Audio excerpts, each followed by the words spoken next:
Welcome back, everyone. Matt McClusky. It's Matt McSports Fix, edition number 3 here live from Watertown, and we have a big show ahead of you today.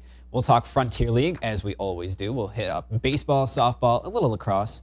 Also, we'll talk Watertown Storm. What is it? We'll explain. Also, Watertown Rams, and we'll get into a little Syracuse lacrosse as the season has hit May Madness. Very exciting show. Let's start it off, though, with Frontier League, and let's hit up some softball. It's nice now that we're in this time of year because it is middle May roughly, and normally we're closing out getting ready for sectionals, and by now teams have separated themselves. We know the elite from the also-rans. This year, with the weather, the delays, postponements, things are taking longer to figure out, but because we have sunshine, decent temperatures now, we're starting to figure that out. In softball specifically, Sandy Creek is a team that is always there, and you can see the scores from this week going through right now on your screen. Coach Fowler and the Comets are an institution when it comes to softball here locally. But it's not just the Comets this year. We've got General Brown, a team that's been on the rise for a while. Katie Picken leading the Lions, only 1 loss on the season. And as you see some of the scores that we'll scroll through, Sandy Creek, General Brown played earlier this week in Glen Park. General Brown won that game. Katie Picken's a big reason why. Sam Monroe is another big reason why. General Brown is a team to look out for. In softball, that is going to be fun to watch. A lot of teams, General Brown thrown into the mix. Also, Copenhagen, undefeated to start so far, 10-0 right now as of this taping. And another cool story with the Copenhagen Golden Knights, sisters. We've got Macy Spalding and Brooke Spalding, sisters who did it on the hardwood this year in terms of basketball and elevating Copenhagen in Frontier League, doing the same on the diamond in softball, elevating Copenhagen to that elite status in that Frontier League D division, and also I think sectional play will be something to look out for as well. Very cool. You have sisters on the mound, at the plate, in the field, leading Copenhagen, and it's of course not just them. It's a great story all the way around. Copenhagen, General Brown, Sandy Creek in softball starting to separate themselves. That we have sunshine now, that we have nicer temperatures. We're getting to see what we have on the diamond. Baseball will hit up a little bit more, I think, in the next episode right here on newvisions.com or WNER1410.com. Also, I wanted to hit, though, on this edition, lacrosse. Last time we talked about Carthage, Comets had a little trouble. We're upset by IHC, and you'll see the scores now from this week. Comets have since bounced back in a big way. Late last week, Carthage beat Watertown in overtime in a close game that basically gave the Comets the division. This week, they survived again. And from here on out, it looks like Carthage is probably going to be that team that we thought anyway preseason. As we get to the postseason, Carthage will probably be the one representing the Frontier League the furthest in terms of sectional play. For a little while, it was up in the air. We didn't know between Carthage and Watertown, but in the last week, things have basically decided themselves out. And that's the interesting point, this juxtaposition between softball, baseball, and lacrosse. In softball, baseball, we're just figuring things out. In lacrosse, it's toward the end of the season. We've understood who's where, what's going to happen. Carthage is back on top as we're very close now to the playoffs and to the sectionals. Carthage regained its foothold, its strong foothold here on the Frontier League.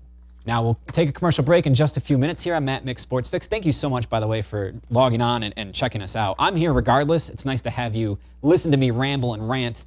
We'll hit a break. We'll come back. An interview with Steve Fraser of Watertown Storm. What is that? We'll explain next here on Matt Mick Sports Fix.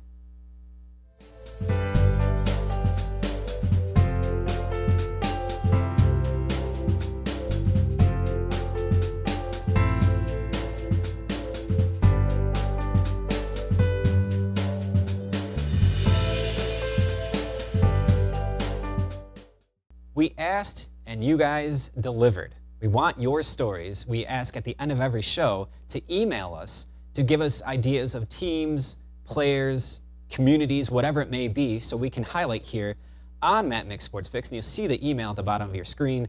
Do let us know your thoughts. Also, give me a little confidence boost by telling me how good I am. And in terms of delivering, Steve Fraser of the Watertown Storm came through.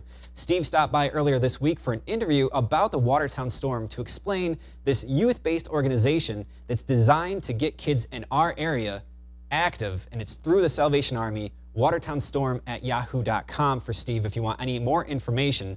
But let's go to this interview from earlier this week with Steve Frazier about the Watertown Storm. Watertown Storm is for youth, young age children that can't afford to pay to have a membership somewhere. So we started an organization through Salvation Army that they can come to, and it's going to have basketball and baseball and soccer. Right now we're going to be doing t-ball, sort of t-ball. It's called wiffle ball for ages 4 to 6. So we're trying to get donations or anything to help with the program. The importance to the area for the children is that we live in a demographic as such that a lot of our children are underprivileged, or their parents just don't make enough money, or their parents are at work and just can't get them to and from different programs. The neat thing about Storm and its location is that we actually run Storm out of the Salvation Army, which allows us to reach the less equipped, less fortunate children that live in our city. They can either do it by calling the Salvation Army or going to the Salvation Army, or we have a fan page on Facebook simply called the Watertown Storm.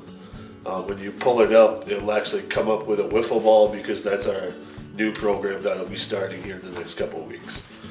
We're all pretty excited, us and the Salvation Army. The Salvation Army every year holds a 3-on-3 tournament at Lemoyne College that this year is going to be chaired by Mike Hopkins, who's the assistant coach of SU Orange basketball. We have one team certainly going. We're hoping to get another second team to go. And for us in the Salvation Army, that's a big deal, because Storm will actually be out there for real. And people will ask questions, hopefully, and we'll answer their questions. And hopefully, just the more people that know, the better it is for the kids. The more awareness there is, the more help comes in. Don't be shy. If you have any interest in coaching, get a hold of me. Run through the Salvation Army's background check, and I'll be happy to help you guys, anybody interested in coaching. Well, Watertown Storm also is it's not just for kids that can't afford it. It's for kids, any child. It can be a boy or girl. It doesn't have, it doesn't have to be one or the other. We just want to get it out there so kids have options and other places to go. All right. We want to thank the Salvation Army and Lieutenants Zeb and Summer Huff. We originally started this program back in November of 2013. We ran a biddy ball program that had 150 children enrolled in participating. We lost use of the gym that we were using. We went to Zeb and Summer just opened the place up to us and let us have it whenever we wanted. In essence, if we'd have gone to the Y or to the school district and said, "Can we have your gym?" they'd have charged us an insurmountable amount of money. But without the Salvation Army, our program probably wouldn't survive. And our thanks to Steve and the Watertown Storm. If you want more information on this youth-based organization through the Salvation Army, again, email watertownstorm@yahoo.com. I am sure we will have more on that throughout the summer. We're going to take a commercial break, though. It is May. It's May Madness. Let's get into Syracuse lacrosse. The Orange earn a high seed, but is the draw good? We'll discuss it next here on Matt McSports Fix.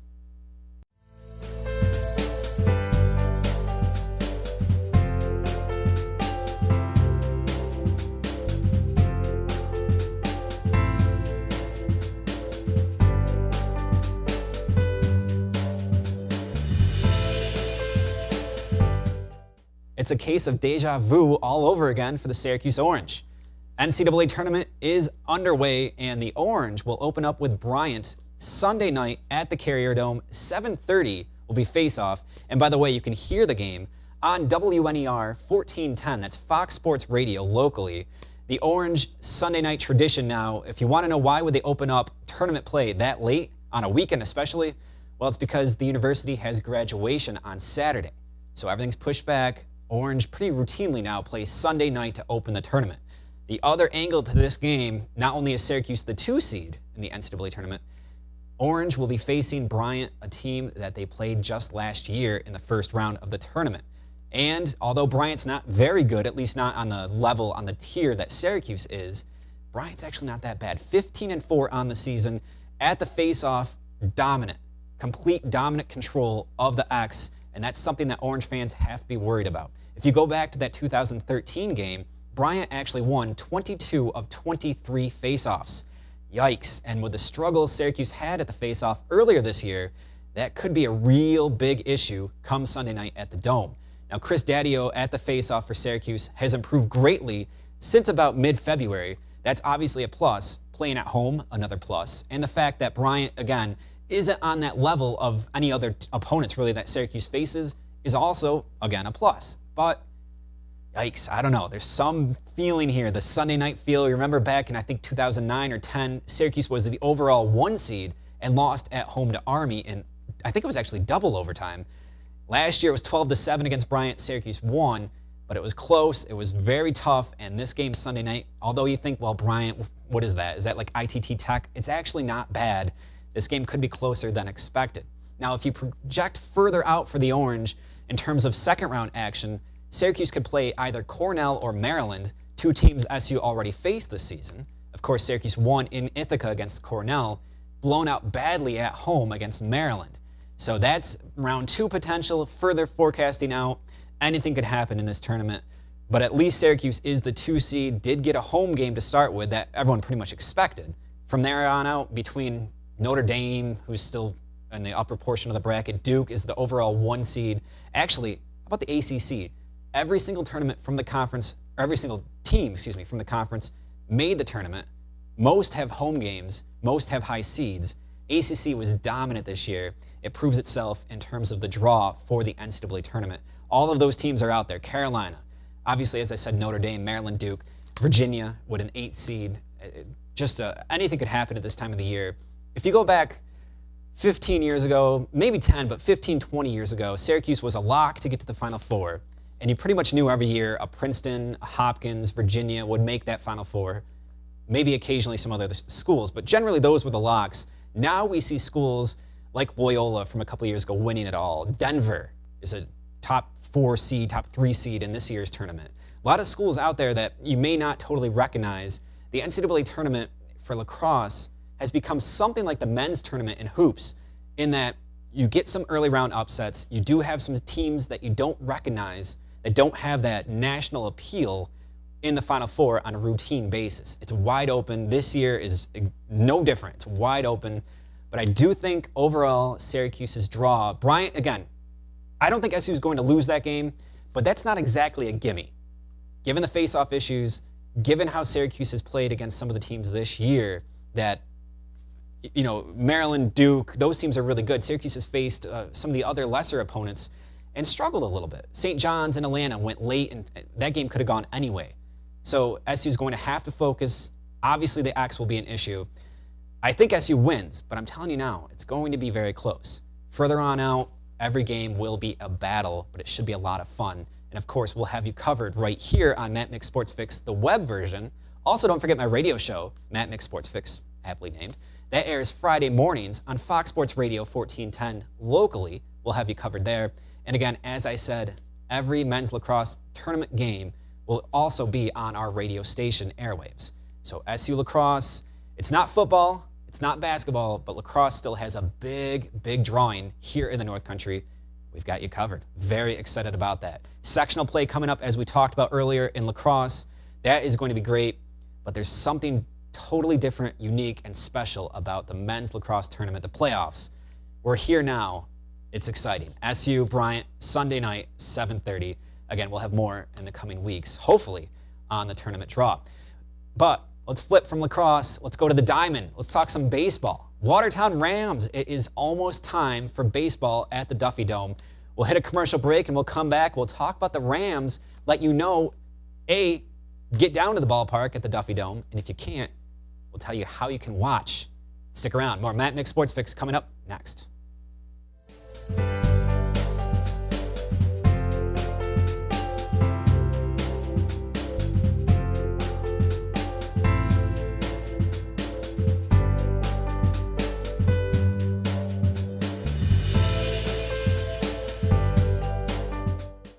Baseball is back at the Duffy Dome, but before we go any further, let me tell you how you can help us out. Your business could be spotlighted on the commercials we play. Simply email newvisions@gmail.com, newvisions@gmail.com, to help us put that spotlight not only on your business, but on the players, teams, communities here in the North Country. Now to baseball at the Duffy Dome. The Watertown Rams are almost back. The season actually gets going in June, and don't forget about what that means. Of course, great games at the Duffy Dome, all of the food, all of the great games that go on outside of the actual game on the diamond. Todd Kirky and the boys always have a family fun event every single night. And Flag Day, one of my favorite events down at the fairgrounds, where there's a doubleheader and they include all of the schools from the North Country. There's like 2,000 people there. It is crazy. It's so much fun. Rams baseball almost back. And if you can't get down to the Duffy Dome at any point in the season, or even for some road games for that matter, there will be a webcast online at newvisions.com or WNER1410.com. And of course, you can actually hear most of the games on radio at Fox Sports Radio 1410 WNER. Tons of ways to get your Rams fix, and the season is almost here. I cannot wait for it. I was talking to Todd Kirky, who is basically the GM of the Rams throughout the winter, and I know there are a ton of talented players on their way. It is collegiate players from all over the United States and Canada, actually, that will be making their way here shortly to put on a great show for you at the Duffy Dome all season long. And for more info on the team, check out watertownrams.com, watertownrams.com. Season's almost here. I am sure we will be talking with Todd Kirky, a lot of the players, coaches also, throughout the season right here on the Sports Fix. And then it also includes, as I keep telling you, my radio show. We will have full Rams coverage for you each and every week. Now let's hit a commercial break. We're about to wrap up the show, but we are not done just yet, so stick around for more of Matt Mick Sports Fix.